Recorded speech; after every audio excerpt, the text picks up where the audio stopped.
Revestimento colado, também conhecido como revestimento gypsum, trata da colagem de chapas sobre alvenaria ou estruturas de concreto. Além de ser bastante fácil, a colagem é rápida e prática, já que elimina as etapas de chapisco, embolso e reboco.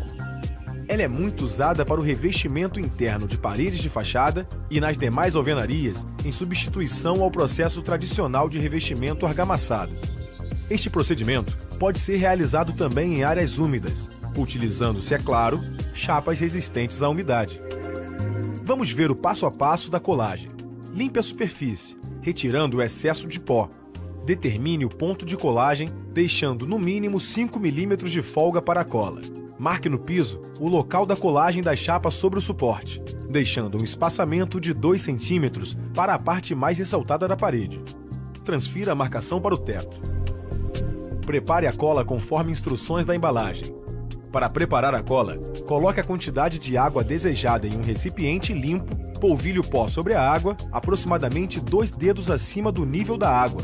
É o suficiente. Espere alguns minutos o pó absorver a água e, com um batedor fixado na furadeira ou uma espátula, misture por uns 3 minutos até ela ficar lisa, sem pelotes. Para saber se a mistura está boa, coloque um pouco de cola numa desempenadeira e vire-a de cabeça para baixo. Se a cola não cair, está na consistência certa. Um alerta: prepare a quantidade de cola que possa ser aplicada em 90 minutos, que é o tempo total de trabalho da cola. Não utilize a cola se ela já estiver no processo de secagem, pois poderá perder a aderência. Colagem da chapa. A cola deve ser aplicada no verso da chapa. Se houver necessidade de aplicá-la primeiro na alvenaria, umedeça a alvenaria antes de aplicar a cola.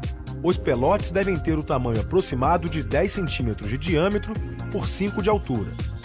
Eles são colocados no verso das chapas a uma distância de 10 cm das bordas e dispostos da seguinte maneira: 4 pelotes na largura da chapa e fileiras a cada 40 cm na altura. Antes de fixar a chapa, lembre-se de que ela deve estar a 1 cm do piso. Para facilitar seu trabalho, distribua apoios no piso para apoiar as chapas. Normalmente utilizam-se pedaços de chapas. Pressione a chapa contra o suporte, ajustando-a à marcação e colocando-a no prumo correto. Pressione a chapa até atingir a marcação pré-realizada. Uma dica no processo de colagem: você pode marcar na régua de alumínio uma linha de referência que determina o limite da face acabada da chapa. Desta forma, por meio de um laser, o processo é agilizado. Para pé direito maior que o tamanho das chapas, primeiro você cola as chapas junto ao piso e aguarda a secagem, para depois colar as chapas na parte superior. Use a régua para acertar os alinhamentos entre as chapas e nos ângulos internos e externos, verifique o esquadro entre as chapas. A espessura da cola não pode ser maior do que 2 cm. No caso de uma parede irregular, onde a espessura fique entre 2 e 5 cm, aplique mestras formadas por faixas de chapas com 10 cm de largura. As mestras devem ser coladas com pontos de cola a cada 40 cm. As mestras são utilizadas para uniformizar a parede. Se a diferença for de esquadro, aplique as mestras na posição vertical. E se a diferença for de prumo, aplique as mestras na horizontal. Aguarde a secagem das mestras para depois colar as chapas. E uma regra: o ponto total de colagem com espessura superior a 5 cm não é aconselhável. Calafete a folga no piso e as frestas entre a chapa e o suporte nos vãos de portas, janelas e demais. O processo de acabamento deve seguir uma sequência. Primeiro você trata as juntas rebaixadas, depois as do topo e, por fim, os encontros em ângulo. Desta forma, eliminamos a possibilidade de sobrepormos acabamentos e criarmos volumes nas juntas. O acabamento deve ser feito em 3 demãos. Prepare a massa conforme instruções na embalagem. A primeira demão é chamada de massa-fita-massa. Você deve aplicar uma camada de massa em toda a junta. Depois, deve colocar a fita JT e retirar o excesso de massa, apertando bem a fita para não ficar com bolhas ou vazios. No mesmo instante que retirar o excesso, você deve recobrir a fita com massa enquanto estiver úmida.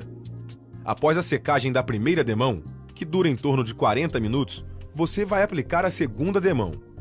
Se na segunda demão a junta não regularizar a superfície entre as chapas, aplique a terceira demão de massa.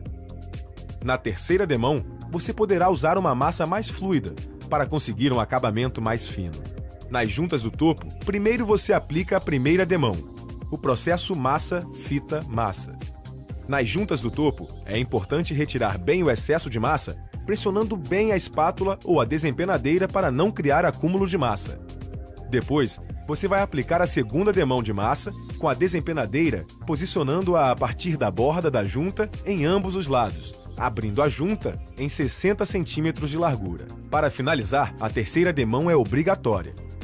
Lembre-se de aguardar o tempo de secagem entre as demãos. Nos ângulos internos das paredes, você também aplica as 3 demãos, só que a fita aplicada na primeira demão deve ser dobrada no ângulo da parede. Já nos ângulos externos de 90 graus, em vez da fita JT, você vai usar uma cantoneira de reforço ou uma fita CT, de papel reforçado com metal. Se os ângulos tiverem mais ou menos de 90 graus, use sempre a fita CT. A aplicação das demãos de massa é a mesma. A parede está pronta para receber o processo de pintura.